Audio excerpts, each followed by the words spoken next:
Okay, so I made this video the other day where I was talking about gifts and talents, and it was part of the video series that I was doing on the series I have, the online web series I have called Unlimited. And I was talking about understanding gifts and talents and how they really work. That video is getting a lot of hits now. But something that God put in my heart to share today was why so many of you are not where you really want to be. Like think about it. There's a lot of us that we feel like we should be further along than what we are in our lives. Like we should have been more successful. We should be making more money. We should have had a better paying job, or we should have been promoted a long time ago. We shouldn't be at the same place we were 3 years ago, last year. And so you get stuck and you start asking yourself, like, why? Why am I constantly in the same place? Or how come that person keeps winning? How come that person keeps moving up? Why does it always seem like I'm the last one? Or why does it always feel like I'm the one that's stuck? Or I'm the one that's not getting to where I want to be?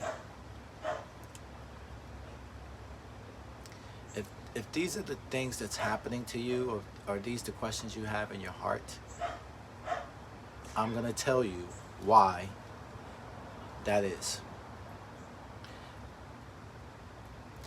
And I'm going to tell you in this episode of Unlimited. Let's go.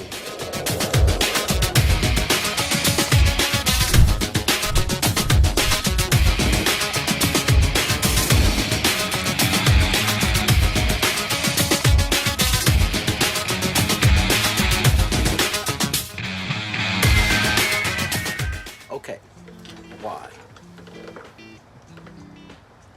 So the number one reason why you're stuck where you are and you're not going to where it is you really want to be is, number one, you haven't really made up your mind to move forward.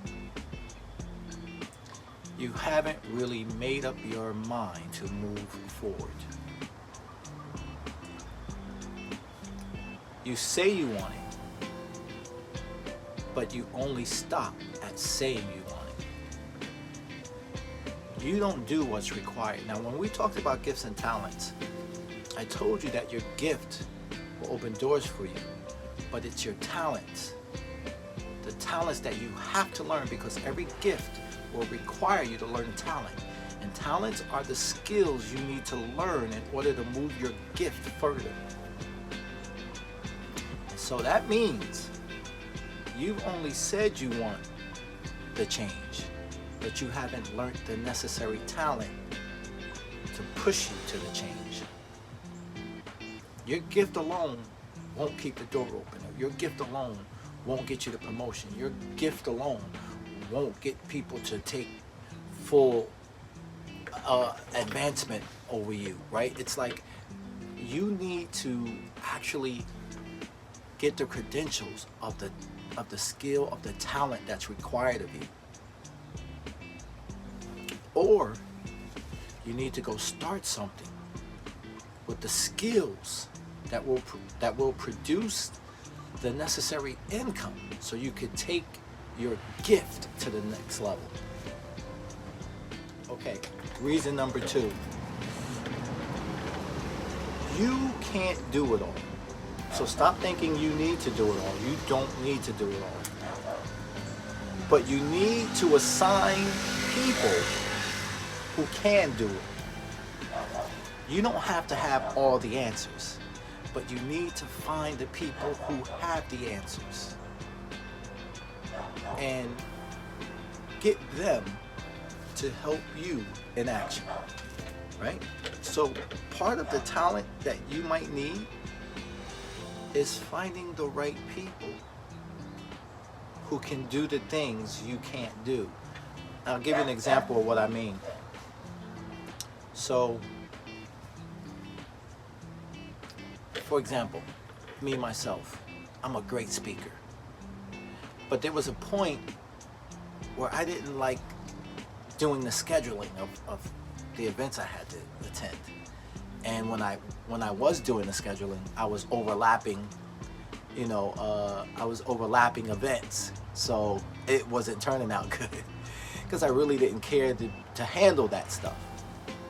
So I either found a web tool that would do it for me, or I went on Fiverr or Upwork and I simply hired somebody to do it for me.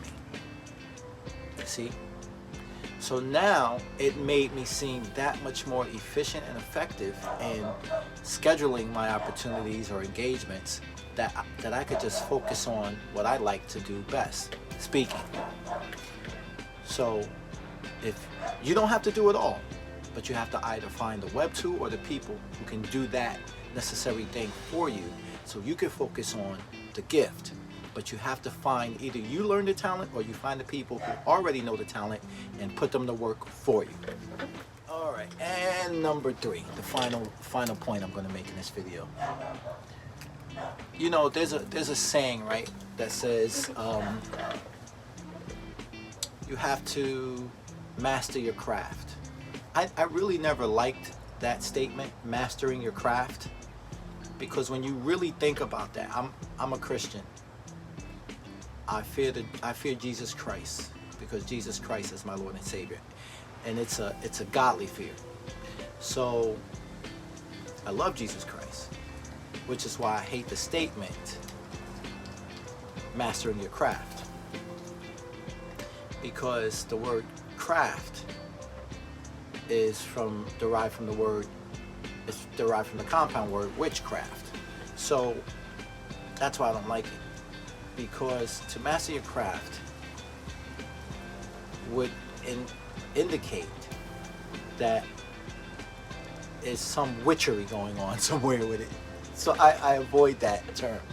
Instead, I want to say, master your art. Master your skills. Train, if that's what it requires. Practice, if that's what it requires. Just don't think that you can go in with the gift alone. Because here's what happens when you try to do it with just the gift alone. Someone else who's not gifted in what you're gifted in could see your gift and say, I want to be where that guy is with the gift. I want to go further than him.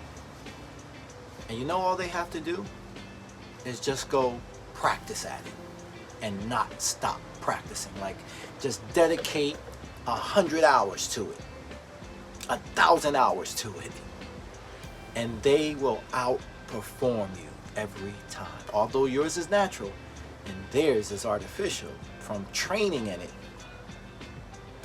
the trained can almost look like the natural or supersede the natural because they've trained at it. They become professional over the natural when you should be naturally professional. So that's what it is. You never know how God's going to reveal other hidden gifts by the talent that you've just learned to take you to the next level, because you may have multiple gifts, but that means you need multiple talents. Guys, I hope this helped. That's it for me. This is what God put in my heart to share with you today. So take that and be blessed. I'll be doing more. Stay tuned.